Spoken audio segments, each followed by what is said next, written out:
Hello, எல்லாருக்கும் நமஸ்காரம்.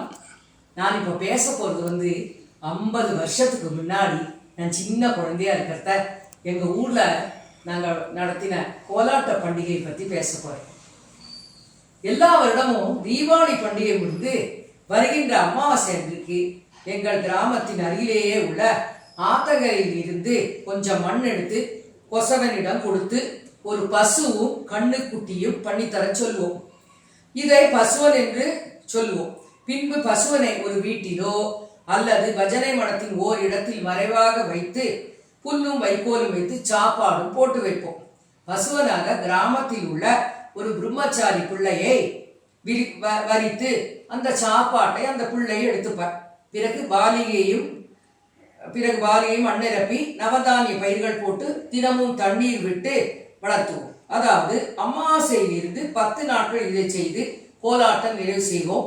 ஆத்தங்கரையில் போய் இந்த பசுவனையே எல்லாத்தையும் கரைத்து விட்டு வருவோம். இந்த 10 நாட்களும் அன்று குழந்தைகளான நாங்கள் நன்றாக அலங்கரித்துக் கொண்டு கிராம வீதி வழியாக கோலாட்ட பாட்டு பாடிக்கொண்டே கிராமத்தில் உள்ள பிள்ளையார் கோவில், கருப்பசாமி கோவில், பின்பு சுற்றி வந்து மீனாட்சி அம்மன் கோவில், கடைசியாக பஜனை மடத்தின் வாசலில் கோலாட்டம் போட்டு அன்றைய தினம் குடிப்போம்.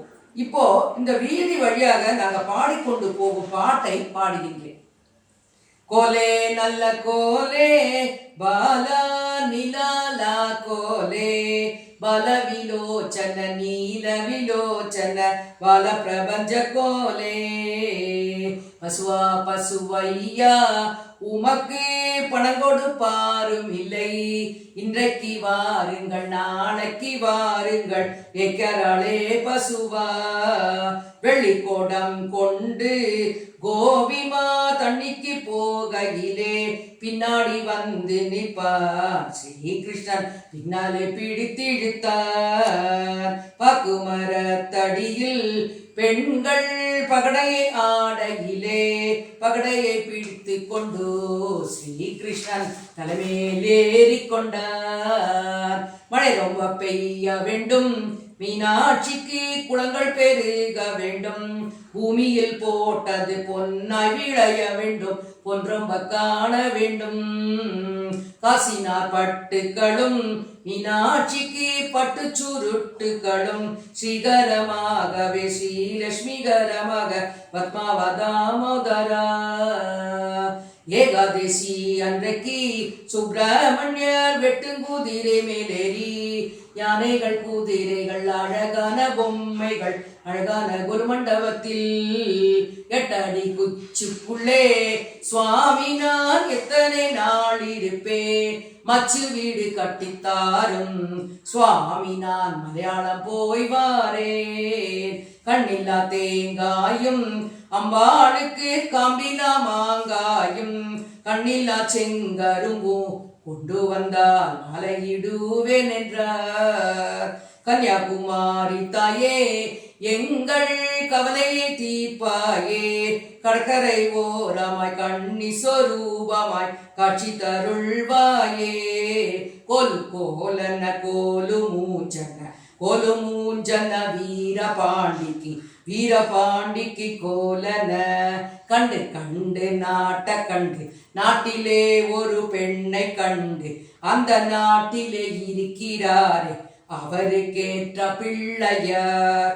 பெண்களை வாருங்கோடி நமக்கு பெண்மையை தருவாயடி, மங்களமாகவே மகிழ்ந்து கோலாட்டம் போட பெண்களை வாருங்கோடி என்று வீதி வழியாக பாடிக்கொண்டு கோலாட்டம் அடித்து கொண்டு வருவோம். ஒவ்வொரு கோவில் வாசலிலும் வட்ட கோலாட்டம், பாம்பு கோலாட்டம், பின்னல் கோலாட்டம், அடுக்குடை கோலாட்டம் என்று விதவிதமாக போட்டுக்கொண்டு வருவோம். இந்த கோலாட்ட பண்டிகை எதற்கு நடத்துகிறோம் என்றால், மழை பெய்ய வேண்டும், ஆத்தங்கரை தண்ணீர் வற்றாமல் இருப்பதற்கும், பயிர்கள் செழித்து வளர வேண்டும், தண்ணீர் பஞ்சம் இல்லாது இருக்க வேண்டும் என்று எல்லா கிராமங்களிலும் இதை தவறாமல் நடத்துவார்கள். இன்னமும் எங்கள் கிராமத்தில் வருடா வருடம் நடத்தப்படுகிறது. கோலாட்ட பண்டிகை நடத்த பணம் வேண்டுமே, அதனால் கிராமத்தில் தீபாவளி பண்டிகைக்கு வந்திருக்கும் புது மாப்பிள்ளையிடம் போய் துளி கூட அன்று கூச்சமே இல்லாமல் பைசா கேட்போம். மாமா எங்களுக்கு கோலாட்ட பண்டிகைக்கு பைசா தாருங்கள் என்று. அவர்களும் புது மாப்பிளை முறுக்காக கொஞ்சம் படுத்துவார்கள் எங்களை. கோலாட்டம் போட்டு காமிங்கோ என்று கொஞ்சம் கௌரவமாக சொல்வார்கள். எங்களை கொஞ்சம் படுத்தி ரொம்ப வெகுவாக 2 ரூபாய் தருவார்கள், அல்லது 1 ரூபாய் 10 ரூபாய் தருந்தால் ரொம்ப அதிசயம். சில பேர் தரமாட்டார்கள். 50 வருஷம் முன்பு 1 ரூபாய் தந்தா உலக அதிசயம், 10 ரூபாய் தந்தா பல மடங்கு அதிசயம். ரொம்ப எங்களுக்கெல்லாம் வாயெல்லாம் பல்லாகி விடும் அன்றைக்கு. இப்போ நினைத்தால் நாங்களா இப்படி இருந்தோம் என்று நினைத்து நினைத்து சிரிப்பு வருகிறது. அடுத்தடுத்த கிராமத்திற்கு மாட்டு வண்டியில் போய் வில் வண்டி என்று பெயர். எல்லோரும் நெருக்கி அடித்துக்கொண்டு ஏறி போய் கோலாட்டம் போட்டு காண்பித்து ரூபாய்கள் பிரித்து கொண்டு வருவோம். எங்கள் கிராமத்தில் அன்றைக்கு கணக்கு பிள்ளை வீடு ஒன்று, அங்கே போய் பணம் விற்க போவோம். வாசல் திண்ணையில் பெரிய ஈசி சேரில் கணக்கு பிள்ளை சாய்ந்து உட்கார்ந்து இருப்பார். பெரிய மீசையும் பெரிய கண்ணாடியும் இப்போவும் நன்றாக எனக்கு நினைவில் இருக்கு. அவரிடம் இருந்து பணம் வாங்க இப்படி பாடுவோம். சாந்து மெழுகின திண்ணையிலே சாய்ந்து கிடப்பார் கணக்கு பிள்ளை, அடிச்சு அடிச்சு கையும் போச்சு, பாடி பாடி வாயும் போச்சு, நடந்து நடந்து காலும் போச்சு, ஆளுக்கு 1 ரூபா போடணும். ரொம்ப அருமையா அழகா பாடுவோம். மனுஷன் அசையாம உட்கார்ந்து இருப்பார்.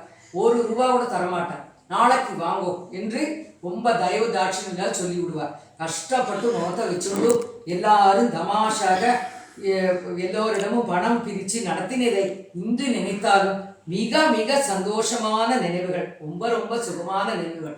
அன்று சின்னதாக இருந்த நாங்கள் இன்று பெரிய பாட்டியாக விட்டோம். எல்லாருக்கும் பேரம் பேத்திகளோட ரொம்ப சந்தோஷமாக வாழ்கிறார்கள். எல்லாரும் ரொம்ப மனசு சந்தோஷமா இருக்கு. இன்னமும் பழைய பழைய நினைவுகளுடன் உங்கள் தீபா.